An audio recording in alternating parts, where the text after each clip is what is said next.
दार्जिलिंग पहाड़ की प्रेस के माध्यम से समस्त दार्जिलिंग तराई डूवर्स की जनता को मेरा नमस्कार। और सबसे पहले तो देश के अंदर में 100 करोड़ से ज़्यादा वैक्सीनेशन पूरा करने का काम हुआ है और इसके लिए मैं जितने भी कोविड वॉरियर हैं, हेल्थ के जितने भी वर्कर हैं, स्टेट गवर्नमेंट, सेंट्रल गवर्नमेंट और पूरा एडमिनिस्ट्रेशन, मैं उन सबको बधाई देता हूं और साथ में ये भी बताना चाहता हूं कि ये सब संभव हुआ क्योंकि आज देश के प्रधानमंत्री नरेंद्र भाई मोदी जी हैं। सारी दुनिया और हमारे देश में भी बहुत सारी विपक्षी दल के नेतागण ये बात मानने को तैयार नहीं थे कि हिंदुस्तान 100 करोड़ वैक्सीनेशन का काम कर सकता है, लेकिन उसके बावजूद भी समय से पहले ये काम पूरा हुआ है और मुझे पूरी उम्मीद है और भारत सरकार के भी ऐसे आकलन है कि दिसंबर तक हिंदुस्तान में सभी लोगों को वैक्सीनेशन पूरा हो जाएगा और बहुत जल्दी जो है फिर 18 साल से कम उम्र के युवा और बच्चों को भी वैक्सीनेशन डोज लगाने का काम शुरू होगा। दूसरी बात, दार्जिलिंग और विशेष करके पहाड़ में और कुछ क्षेत्र में तराई डूवर्स में भी बेमौसम बारिश और लैंडस्लाइड के कारण बहुत बड़ा और नुकसान और बहुत बड़ी त्रासदी क्षति उस क्षेत्र को हुई है और विशेष करके इस बार मैं यही सब आकलन लगाने के लिए और अपनी आंखों से देख करके सही बात राज्य सरकार, केंद्र सरकार और प्रशासन तक पहुंचाने के लिए इस बार मैं आया था और मैंने वास्तव में फिजिकली अपनी आंखों से भी देखा, बहुत भारी नुकसान हुआ है। बहुत सारे लोगों के घर जो है लैंडस्लाइड में बहे हैं, सड़कें बाधित हुई है और NH10 पूरी तरह ठप है और मुझे लगता है अगले 5 दिन तक जो है NH10 प्रयोग में नहीं आएगा, उतना समय और लगेगा। हम सब ये भी जानते हैं कि सिलीगुड़ी के अंदर में बालासन नदी का बीच का एक खंभा धंस गया है और उसके कारण जो है वहां पे भी ट्रैफिक जो है बाधित हुआ है। सो ये सब हुआ है। इस पूरे जो आपदा आई है इसके अंदर में जितने लोगों ने अपनी जान गुमाई है, मैं उनके परिवार के प्रति मेरी संवेदनाएं हैं। हर संभव उनकी जो मदद हो सकती है मैं स्वयं भी करूंगा और सरकारों को भी कहूंगा। जो लोग घायल हुए हैं उनके प्रति भी मेरी संवेदनाएं हैं और मैं कामना करता हूं जल्द से जल्द वो ठीक हो। और जिन लोगों ने अपने घर खोया है, मेरी प्रयास है कि मैं प्रधानमंत्री जी से भी उनके साथ भी मेरा पत्राचार हुआ है, उनके कार्यालय से भी संपर्क में हूं कि जिन लोगों का घर इस पूरे घटनाक्रम में नष्ट हुआ है प्रधानमंत्री आवास योजना के अंतर्गत उनको मिले। और जैसा अभी आपने देखा मेरे इससे आपके कार्यक्रम से पहले NDRF की टीम मेरे साथ बैठी थी, तो 3 NDRF की टीम अभी एक दार्जिलिंग में लगी हुई है, एक टीम में करीब करीब 40 लोग होते हैं और दूसरी टीम कालिम्पोंग में उन्होंने काम किया है और तीसरा सिलीगुड़ी में है।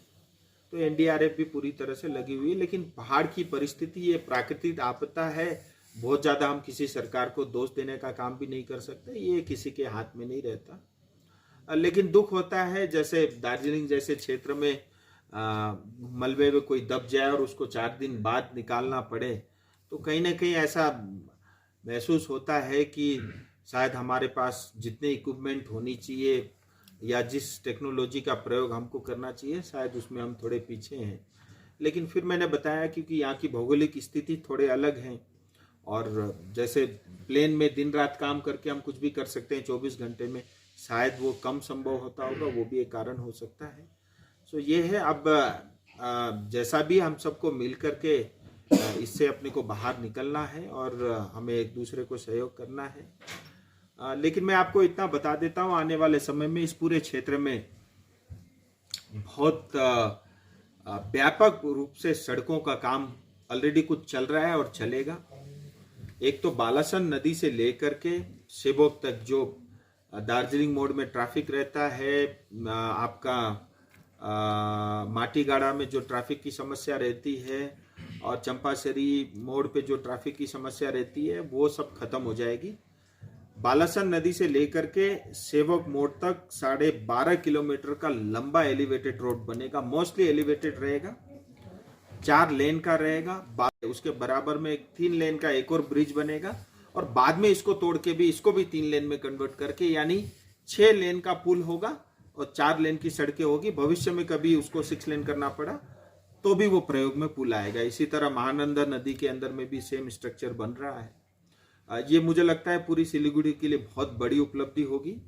NH10 और इस पूरे एलिवेटेड रोड में 1000 करोड़ से ज्यादा का पैसा जो है केंद्र सरकार खर्च कर रही है, उसकी स्वीकृति भी हो चुकी है। इसी तरह जो NH10 ऑल वेदर रोड बनेगा, 20 जगह आइडेंटिफाई हुए हैं, उसका DPR बन चुका था। कुछ और चेंजेस उसके अंदर में हुए हैं। दोबारा वो दिसंबर में DPR सबमिट हो रहा है और उसके बाद जो है उसका भी काम शुरू होगा। तो अभी कुछ समय कठिनाई है, थोड़ा उसके साथ रहना पड़ेगा, लेकिन आने वाले समय में वो वंस फॉर ऑल हर बार के लिए जो है वो समस्या समाप्त हो जाएगी। इतना ही नहीं, कोरोनेशन ब्रिज हम सब के लिए बहुत इंपॉर्टेंट मायने रखते हैं, खास करके जो लोग डूअर्स की तरफ जाते हैं। कोरोनेशन ब्रिज का भी जो है उसका डिजाइन पार्ट के लिए टेंडरिंग हो चुका है, तो वो भी प्रक्रिया शुरू हो चुकी है। इसी तरह सिलीगुड़ी में भी एक जो है चारों तरफ रिंग रोड बनने के लिए उसको DPR की तैयारी उसकी हो रही है। कालिम्पोंग के लिए एक अल्टरनेटिव हाईवे बन रहा है। दार्जिलिंग का भी मेरे मन में है कि हम कोई ऐसा हाईवे बनाए जो सीधा दार्जिलिंग आए। अभी कुछ भी करो तो करसंग में आके एक ही रोड बन जाता है, तो उसका मेरे को अभी एग्जैक्ट क्लैरिटी नहीं है। मैं उसमें भी बात कर रहा हूँ कि एक हाईवे बने। सड़कों को लेकर के 5000 करोड़ से ज्यादा का फंड का प्रयोग केंद्र सरकार कर रही है और ये अगले 2-4-6 महीने में काम शुरू होगा दार्जिलिंग के लिए, विशेष करके अपने क्षेत्र के लिए। तो ये है। और इसके साथ ही आप सबको जानकारी में है, 12 अक्टूबर को अभी हाल ही में दिल्ली में केंद्र सरकार के साथ हम सब गोरखा के जो प्रतिनिधि और सांसद विधायकगण थे, एक अच्छा डायलॉग टॉक स्टार्ट हुआ है। इसको लेकर के भी बहुत सारी भ्रांतियां और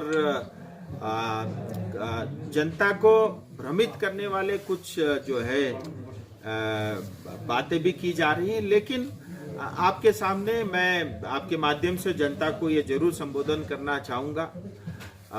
मुझे लगता है ये वार्ता अपने आप में एक ऐतिहासिक वार्ता थी। वो उसका कारण ये था कि उसके लिए हमको किसी तरह का कोई विरोध प्रदर्शन नहीं करना पड़ा, कोई धरने की आवश्यकता नहीं पड़ी। हाँ, कुछ लोगों ने धरना किया था, लेकिन फिर भी विशेष धरने की या बंद करने की या स्ट्राइक की, मुझे लगता है ये अच्छी पहल हुई है। और 12 तारीख को करीब 1.25 घंटे तक ये डायलॉग चला और अच्छी बात ये थी कि अध्यक्षता स्वयं गृह मंत्री जी कर रहे थे। मुझे लगता है इससे बड़ा फोरम और हमारी समस्याओं को डिस्कस करने के लिए एटलीस्ट हिंदुस्तान में तो नहीं है।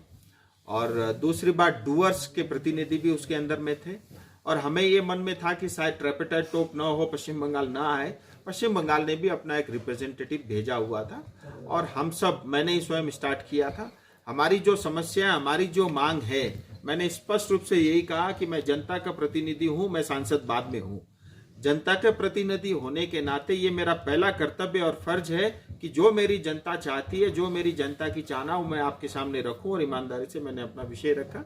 फिर उसके बाद एक एक करके हमारे सब साथियों ने, हमारे अध्यक्ष जी से लेकर के सबने भी अपने अपने विषय रखे और गृह मंत्री जी ने हमारी सबकी बात अच्छे से सुनी, क्योंकि पश्चिम बंगाल की तरफ से एक रेजिडेंट कमीशन आए थे, जो जनरली कमिश्नर सब स्टेट के अपने अपने दिल्ली में रिप्रेजेंटेटिव होते हैं।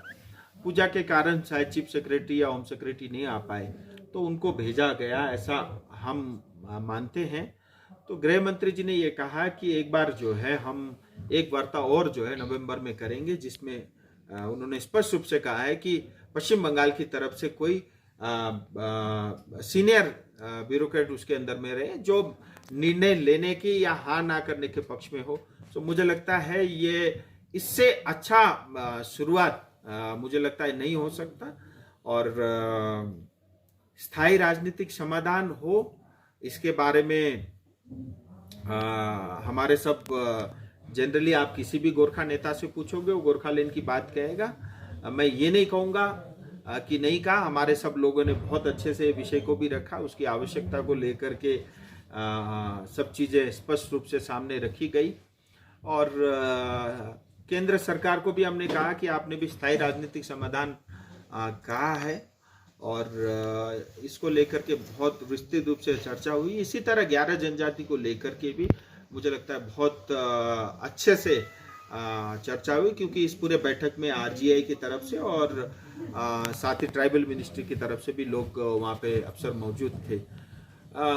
अच्छी पहल है, समय बहुत लगा है और इस बैठक करने में भी बहुत समय बीता, ये भी मैं जानता हूँ, लेकिन हमारी मांग भी बहुत सरल नहीं है और बहुत छोटा मोटा नहीं है, इसीलिए समय लगना भी ये स्वाभाविक है। मैं इतना जरूर कहूँगा कि देखिए, जहाँ तक मैं अपनी अलायंस पार्टी को और हमारे नेताओं को जानता हूँ, हम सब लोग हैं एक सूत्र में हैं, और हम सब ने ये निर्णय लिया है कि जो जनता की अपेक्षा होगा हम वही बात कहेंगे, वही बात सामने रखेंगे, और उससे नीचे अगर कोई कॉम्प्रोमाइज करने की बात आएगी तो हम डायलॉग में शामिल नहीं होंगे। मुझे लगता है इससे बड़ी बात और कोई हो नहीं सकती, और अपने आप में ये मुझे लगता है हम सब ने जो फैसला किया ये बड़ी बात होनी चाहिए।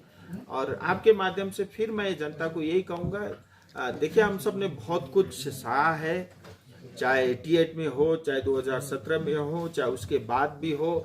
आज भी देखिए इस पूरे क्षेत्र में भारत का संविधान पूरी तरह लागू नहीं है, पंचायत चुनाव की व्यवस्था नहीं है, यानी जो ग्रास रूट डेमोक्रेसी पूरी तरह जो है विलुप्त है, और हम ऐसा लगता है जैसे हम किसी के भीख पे पल रहे हो, ऐसी अवस्था मुझे लगता है हम सब के लिए ठीक नहीं है।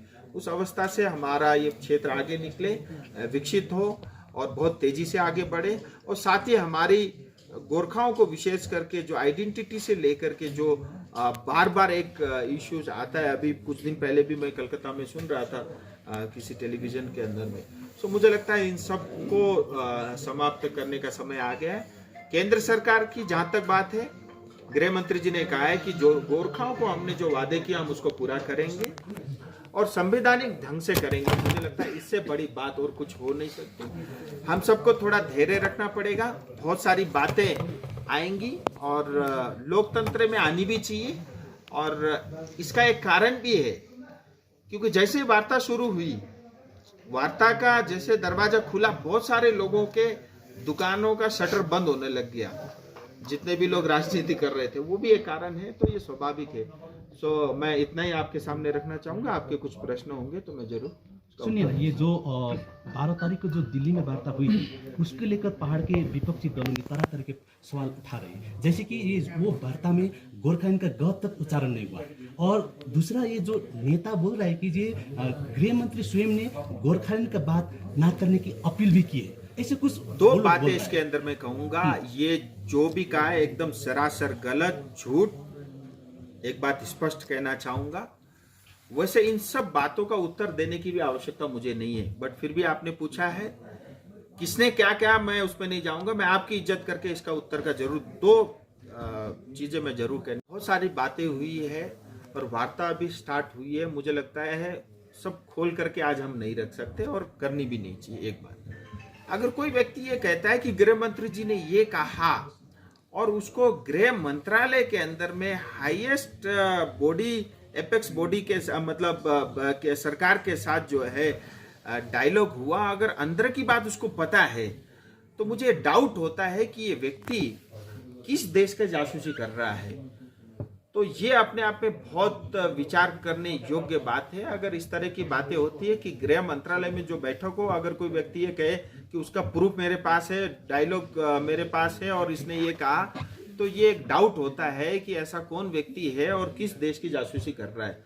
सो मैं इतना ही इस विषय में कहना चाहूंगा। लेकिन जो ये कहता है घ का भी उच्चारण नहीं हुआ, वो सरासर गलत है। मैं इतना जरूर कह सकता हूँ 1 2 3 4 5 लोगों ने पूरी तरह इसका उच्चारण किया। राजू जी, एक क्वेश्चन देखिए, यूटी ये कहा कि अगर इस बार कोई ऐसा समय आएगा 88 वाला या 2017 वाला जिसमें हमको कॉम्प्रोमाइज करना पड़ेगा, तो वो अवस्था में हम वार्ता में नहीं रहेंगे, क्योंकि मैं अपने क्षेत्र के साथ, अपनी जनता के साथ धोखा नहीं कर सकता, एक बात। और इसी तरह हमारे अलायंस के साथी भी। दूसरी बात देखिए, वार्ता की आवश्यकता मुझे लगता है मतलब इसको मैं इस तरह से कहना चाहूंगा कि भारत जैसे लोकतांत्रिक देश में, इस फेडरल स्ट्रक्चर में, मुझे लगता है अगर वार्ता से किसी चीज का समाधान होता है, उससे अच्छा कुछ नहीं है। वो टिकाऊ भी होगा, मजबूत भी होगा, और मुझे लगता है किसी को हाथ करने वाला भी नहीं होगा। और अगर वार्ता से समाधान निकलता है, मुझे लगता है हम सबका पहला प्रयास यही होना चाहिए, और मुझे लगता है केंद्र सरकार ने भी यही किया है। और मैं ये भी जानता हूँ कि चाहे बोरोलेन हो, चाहे 370 हो, चाहे तेलंगाना हो, आज कहते हैं ना, बड़े आराम से ऐसा सोच के कहते हैं जैसे पूरा भारत सरकार चलाते ही वही है कि कोई वार्ता की आवश्यकता, ऐसा नहीं है। हर चीज के लिए, जब बिहार से काट के झारखंड हुई थी तब भी वार्ता हुई थी। वार्ता तो होती ही होती है, और वार्ता होने के बाद ही कोई होता है, क्योंकि इतने बड़े फेडरल स्ट्रक्चर में आप मन मर्जी से, बगैर किसी को कॉन्फिडेंस में लिए या बगैर किसी के सुने, अपने आप कुछ नहीं कर सकते। सो वार्ता से होती हो कोई चीज का समाधान, मुझे लगता है इससे अच्छी परिस्थिति दार्जिलिंग तराई डूवर्स के लिए कुछ नहीं। और ये जो आपस में थोड़े डिफरेंसेस बने हुए ना, मुझे लगता है वो भी समाप्त होंगे अगर वास्तव में पश्चिम बंगाल सरकार ईमानदार है। अगर वो भी कहते हैं स्थायी राजनीतिक समाधान करेंगे, अब उनका स्थायी राजनीतिक अगर जीटीए से संबंध है तो वो हमारे लिए नहीं। तो अगर वास्तव में वो भी चाहते हैं दार्जिलिंग तराई डूवर, चाहे गोरखा, आदिवासी, कोच, मेचे, टोटो, राभा, बंगाली, हिंदी भाषी या मुस्लिम वर्ग या क्रिश्चियन वर्ग, सबके लिए अगर वो चाहते हैं कि हम इनका समाधान करना है, तो मुझे लगता है ये एक अवसर है। क्योंकि देखिए, इस क्षेत्र को आज तक सिर्फ लूटा गया है या पीटा गया है, 2 ही काम हुए, 2 ही प्रयोग हुए। मुझे लगता है अब हमारी जनता भी जाग चुकी है। आज मैं मिरिक के पास एक गांव में जाकर के आया है, पहुंचने के लिए सड़क नहीं, लोगों की डेथ होती है, मर जाते हैं, आप शमशान घाट तक ले जाने के लिए आपके पास सड़क नहीं। तो 21वीं सदी में मुझे लगता है इससे बड़ा अन्याय हमारी जनता के साथ कुछ और हो ही नहीं सकता। ये तो फिजिकली आंखों से दिखता है। इस भूस्खलन की वजह से ऑन टाइम में जो भूस्खलन हो रहा है इतना मात्रा में, सेंट्रल गवर्नमेंट का पास से क्या पैकेज अपने दार्जिलिंग के लिए, आपका क्षेत्र के लिए क्या डिमांड कर रहा है अपने? देखिए दादा, अगर मैं पश्चिम बंगाल सरकार होता, मैं केंद्र सरकार और सांसद कोटे से तो मेरा जो फंड आया अभी तक, तो डीएम साहब हमारे लेके बैठे हुए, क्या कर रहे हैं पता नहीं। खैर वो अपना काम कर रहे होंगे। मेरा तो जो भी 5 साल में 25 करोड़ है, सब जनता के लिए। मैं अपने ऊपर या मेरे परिवार के ऊपर 1 पैसा खर्च नहीं करूंगा, और जो भी मेरे पास आती है मैं सब देता रहता हूँ, मतलब ये है। लेकिन मैंने 2-3 चीज़ें जरूर कहा है। मैंने कल प्रधानमंत्री जी से रिक्वेस्ट किया है कि जिन लोगों के घर इसमें लैंडस्लाइड में मतलब बहे हैं, टूटे हैं, उनको आवास योजना के अंतर्गत उनका घर बनाने के लिए, और जिन लोगों की डेथ हुई है, मृत्यु हुई है, उनको फाइनेंशियली कुछ सपोर्ट करे, और साथ ही जो घायल लोग हैं उनको भी कुछ फाइनेंशियली मदद करे। इसी तरह मैंने ममता दीदी से भी निवेदन किया, अब कल आ रही हैं, अब देखते हैं अगर कुछ वो घोषणा करती है तो मुझे लगता है अच्छा है। और मैं भी अपने, मेरे से जो बन सकता है, मेरे जेब में जो भी है थोड़ा थोड़ा मैं भी कर रहा हूँ। Thank you.